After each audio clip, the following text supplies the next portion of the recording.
Hello, welcome back to Buckle Up. My name's Rob Wilson and today I'm going to be answering the question, is the Nissan Leaf the cheapest way into electric car ownership?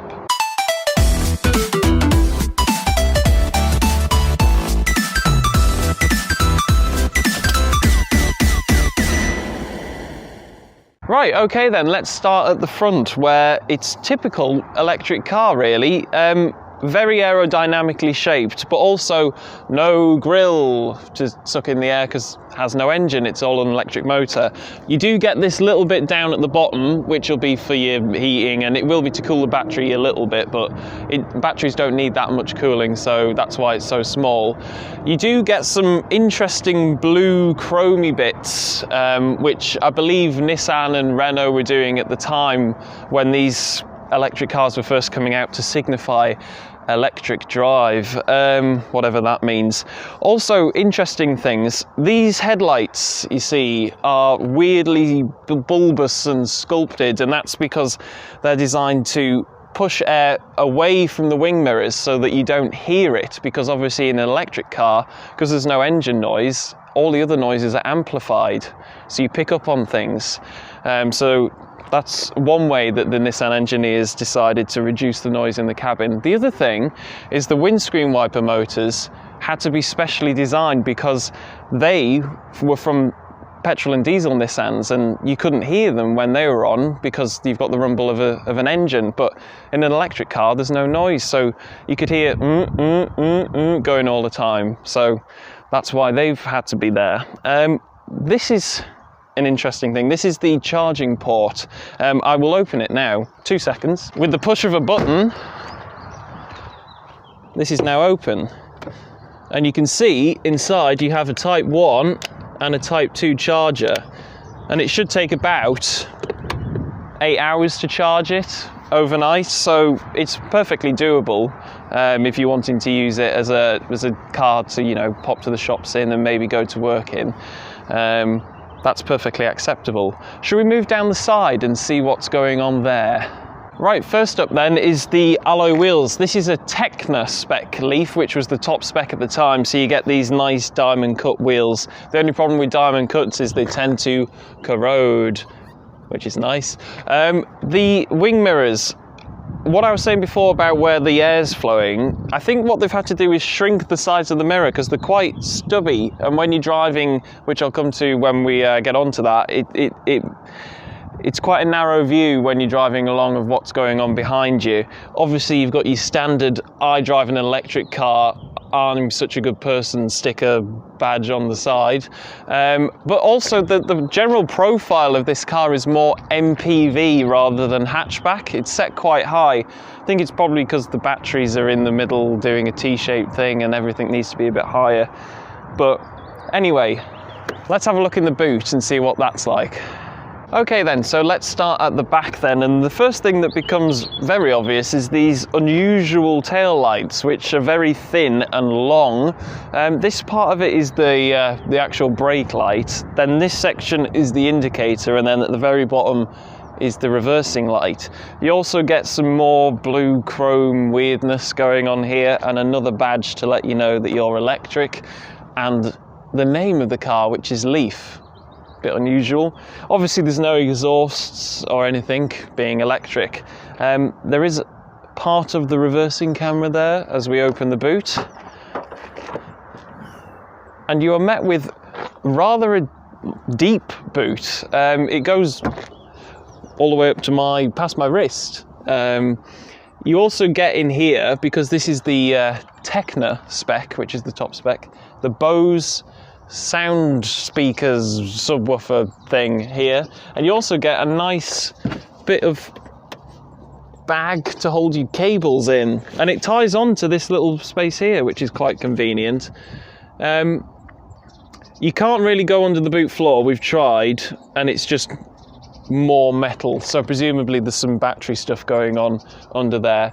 But it's definitely a very usable space, and it's probably on par with the likes of a Golf and an Astra and a Focus that it would have been going up at the time that it came out.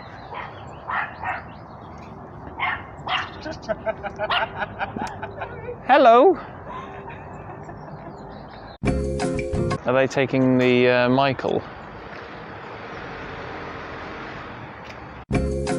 It's actually 370 litre boot, which is only 10 litres smaller than the equivalent Golf at the same time. So that's quite good for an electric car, because usually they've got really shallow boots because all the batteries are under there. So whatever Nissan have done, they've done well.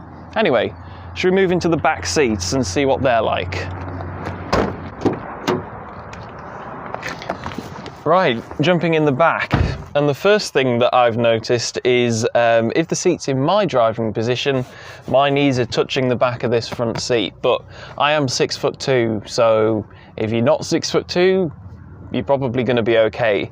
The other thing is headroom. While I've got absolutely loads in the front, I don't really appear to in the back. I think that's probably as a result of batteries being under the seat / floor, because my knees are being pushed up very high, because this floor seems to be way higher than in any other car that I've been in.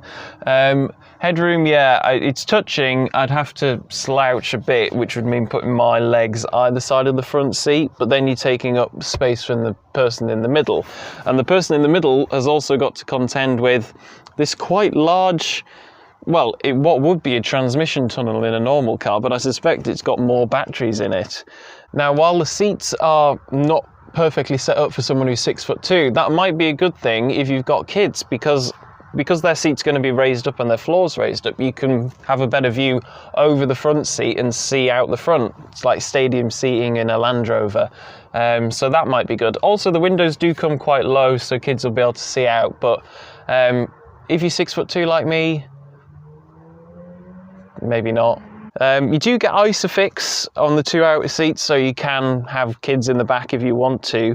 There's no, as far as I can see, centre armrest, and that doesn't seem to pull out. But yeah, it's a bit of it's a strange one, because up front it's so light and airy, but back here it doesn't seem to be. It's quite the opposite. The only other thing is the part of the cold pack. You do get heated seats in the back, which is operated by a button on the front passenger seat, which is a bit odd. But anyway, let's go and have a look in the front and see what gadgets and stuff it's got up there. Okay, moving into the front of the Leaf. What I'm going to do first of all is actually start it, because you get a nice little jingle. It won't turn on. You definitely got the key on, yeah? Yeah? Just hold the key up to the button.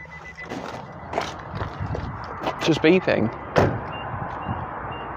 Key not detected, because it's here. It thinks it's on, and I can't turn it off. Right, so that was a swift cut. Basically what happened there is I tried to turn the car on and the 12-volt auxiliary battery was completely flat, because electric cars still need to have a 12-volt auxiliary battery for some reason. So the car is now on. You're not going to get to hear the noise anymore, because we're too scared if we turn it off, we'll have to do it all again. But basically, it's standard Nissan affair inside. You get a couple of extra things because it's the Tekna. So you've got a sat-nav screen, and you also get your heated seats in the front. And there's a button down here for a heated steering wheel as well, which is rather nice. On the steering wheel, you've got your cruise control and phone and volume radio settings, all that stuff. You have 2 screens in front of you displaying information. The lower one's stuff to do with your driving, so it's like your range and your battery condition on the right, and then the battery temperature on the left. And then there's a weird little gauge in the middle that tells you if you're being eco or not eco, as the case may be. And then above the steering wheel, on the top here, there's your speed and time and temperature and stuff like that. All that sort of good information. You've got your basic sort of climate controls and stuff down there. 2 cup holders, and a place probably to stick your phone. You've got under here an aux cable insert and a USB. You do have this weird little cubby, which is only about as deep as my hand goes, and a cubby here which I'm using for the key. You do have a very strange gear selector, not really gear selector, drive selector, I guess is the word for it, which is like a computer mouse on an original Mac, but you would basically move it like that into reverse, or that into neutral, or that into drive, and then you press it for park. When you do put it in reverse, as I have now, you get on the Tekna a reversing camera, but also full 360 degree cameras, because there's a camera in the front, there's a camera in the boot obviously, and then there's cameras under the wing mirrors, which show you what's happening beside you. So that's quite good. Let's put it back in park to get rid of that. It's also got a American style handbrake on the floor pedal thing. So it's not on at the minute, and then it's now on, and then you push it again and it releases, which is a bit weird because normally you'd have a handbrake, or you would expect really that even at this point in time, a lot of cars had electronic handbrakes, and it would make much more sense for an electric car to have an electronic handbrake, but who knows. Obviously you get the Bose speakers as well, because it's got the Bose subwoofer and everything.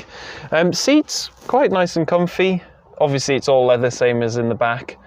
Up here you've got your usual sunglasses holder and various different bits for the lights, and then actually you've got a very big glove box. I can stick my entire arm in there. I don't know if you can see that, but that's pretty good. I guess it's because there's no sort of engine rubbish up front, so it can have a bigger gearbox, glove box. I think what I want to do now though is find out if it's any different to drive than the other electric cars I've already driven, mainly the Tesla and the Mitsubishi myriad thing. Let's go!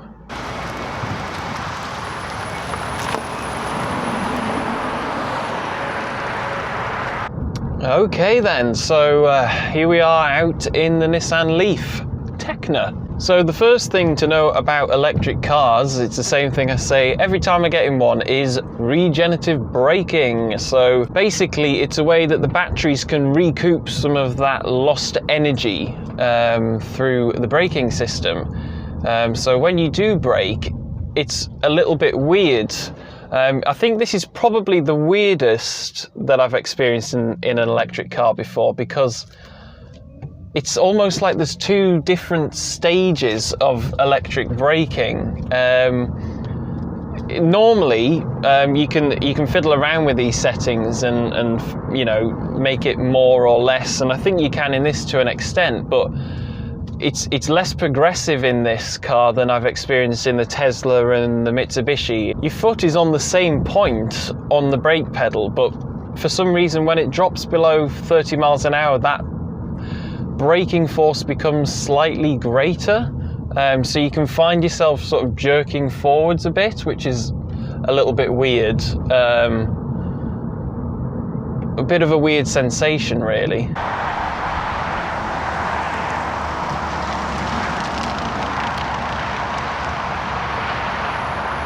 Obviously, being electric, it's completely silent, although at slow speeds there is a little noise that will play to people who are wandering about outside, just so they can actually hear it coming and they don't get run over.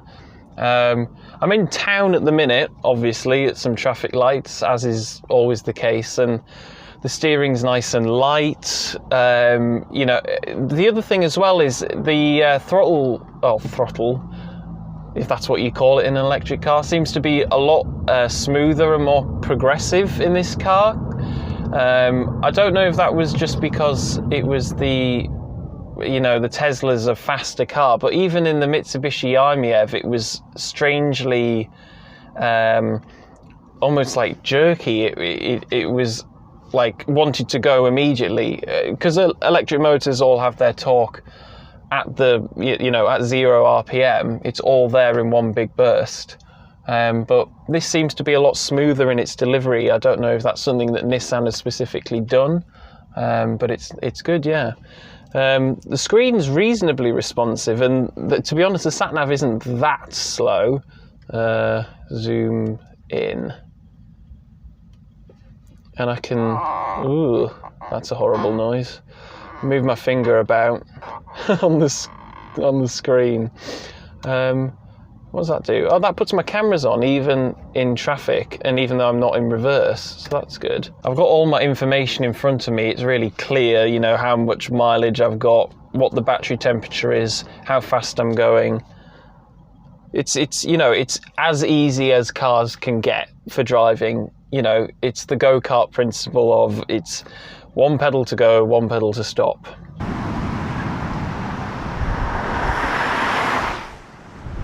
I've just noticed there when that Kia Sportage has gone past that I'm actually sat at a similar level to him, even though that's what would be called an SUV nowadays, basically a crossover.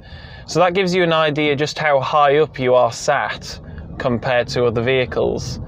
Because I did say, you know, before, the profile's more like a mini MPV rather than a hatchback, but it's really noticeable when you're next to cars like the Kia Sportage. Another weird thing is that because this car makes no noise, you can hear everyone else's engines so much more clearly.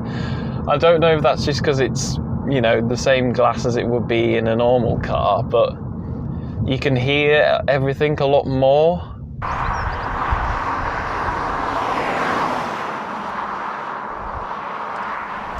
So I know it's not a sports car, but I have to talk about the figures because I'd be doing disservice otherwise. So we've got a 23 kilowatt hour battery, which produces 107 brake horsepower and 187 foot-pounds of torque. That's where electric motors get their sort of punchiness from, is the amount of torque that they've got. And it has a top speed of 90 miles an hour, which isn't particularly fast, but do you really ever need to go more than 90 miles an hour? Unless you're in Germany, I don't see that you do. 0 to 60 is 11.5 seconds, so it's sort of standard affair for most mid-size hatchbacks. You know, the Golfs, the Focuses, the Astras aren't going to be too dissimilar to this. The other thing with electric cars is they're often quite heavy. So this facelifted Leaf post 2013 is slightly lighter than the outgoing model that was on sale before that. So it's around 1.5 tons, which for an electric car isn't bad at all, because the likes of your Teslas and stuff like that are either approaching 2 tons or well over it if it's the Model S and the Model X.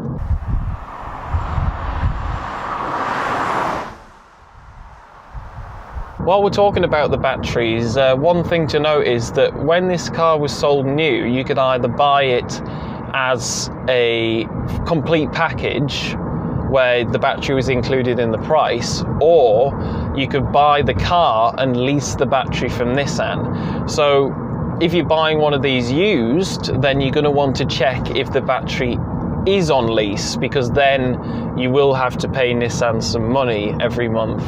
But if it was bought outright, then you're fine. You know, you've bought the car, you've got the battery and everything like that. When this car was new, it was £26,500, there or thereabouts. At the time, you had a £5,000 government grant, which that price included. But now that's dropped to, oh gosh, £2,500 or £3,000. So buying a used one makes sense. There's a Porsche Taycan 4S has just gone past me, which is obviously quite a difference to this in terms of electricity, propulsion.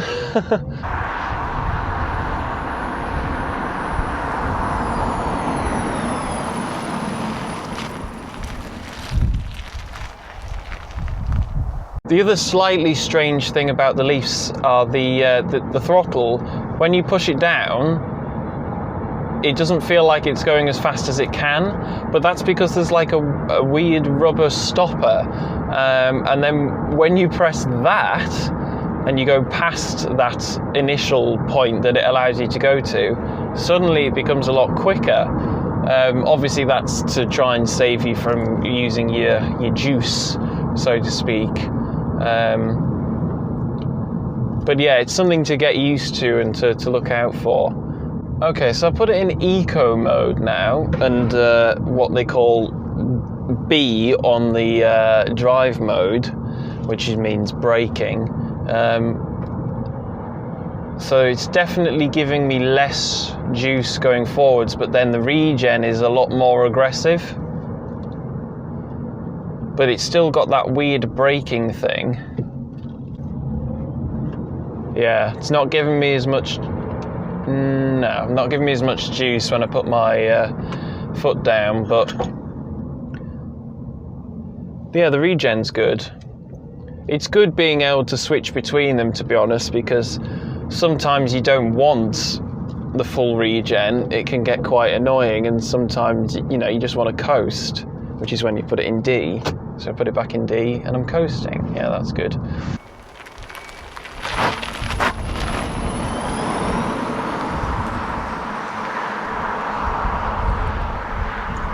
So this car now is somewhere between £6,500 and £10,000 for this year and this spec level.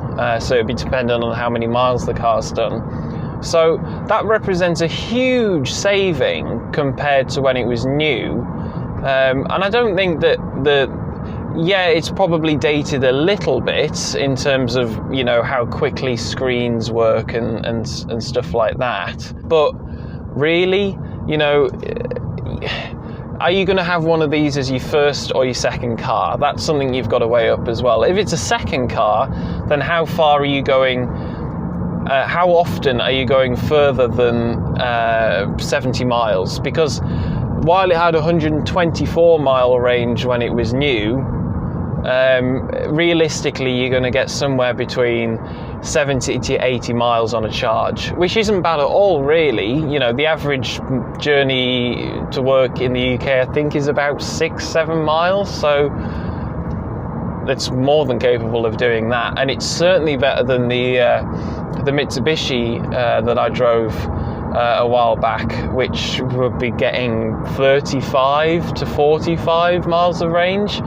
And the thing is, the Mitsubishi's worth about the same as this is now, which is just completely bonkers to me, because this is an actual car. The Mitsubishi was sort of a toy that adults had to squeeze themselves into. You know, you can easily fit 4 people in it, and then you can squeeze 5 in. You've got Isofix, you can have child seats.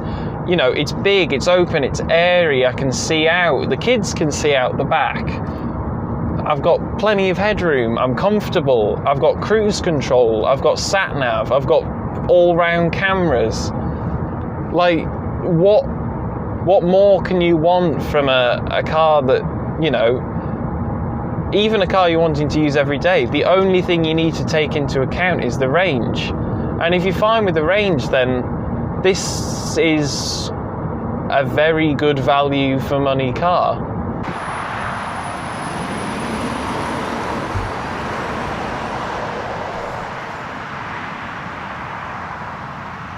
I'm on some more countrified roads now, and yeah, I mean, it's not going to set my pants on fire. It's not, you know, it's ultimately it's a front-wheel drive hatchback with a small amount of power, but you know, it grips the road well, the steering weight's up, you don't feel, you know, disconnected in any way. Acceleration run, here we go.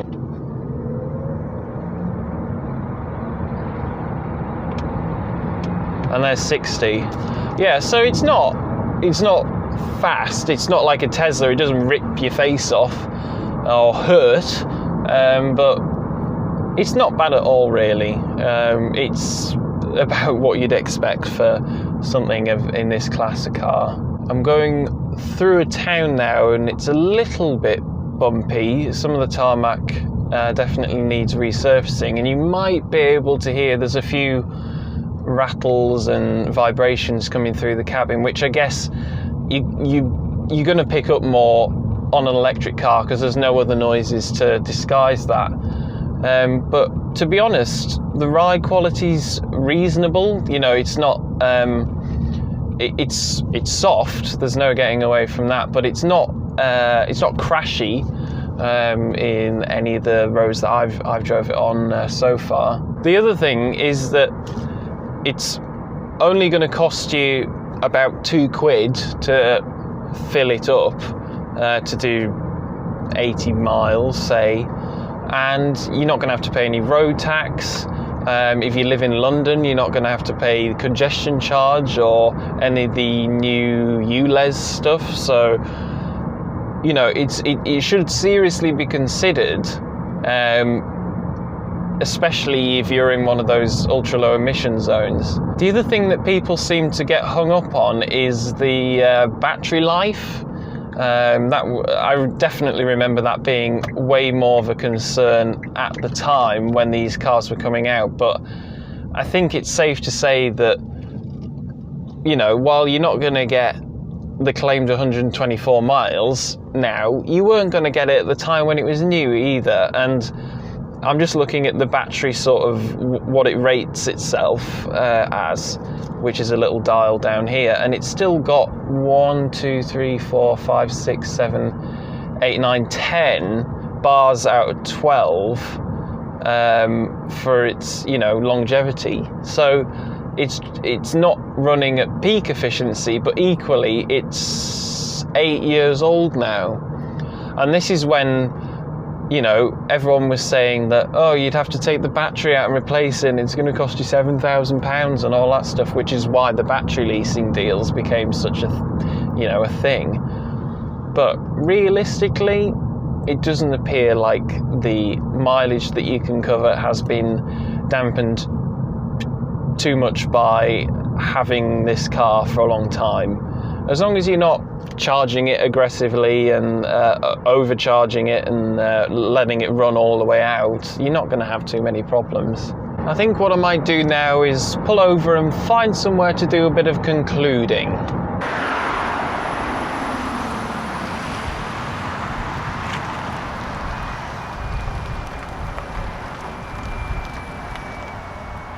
So there you go then, there's the Nissan Leaf. As is always the case in the UK, it suddenly started raining really heavily, so thanks for the continuity weather. But the Nissan Leaf, it's a really good all-round electric car. It can do as much as what the ICE cars can do, you know, the Golf, the Astra, the Focus. The only thing is you've just got to make sure you're okay with the range. If you're happy with a 70 to 80 mile range, this is a really good value way of getting into the electric market. So thoroughly recommend it. So sorry about the rush conclusion and everything, but if you have liked the video, give it a thumbs up. If you've got something to say, then comment down below. If you want to see more videos like this, then why not subscribe? And you can follow us on social media. So that's Facebook, Twitter, Instagram, Drive Tribe, Reddit, TikTok. You can give us money on Patreon if you feel like it, and also we have some merch which is on the screen now, so buy some of that if you're interested. So long.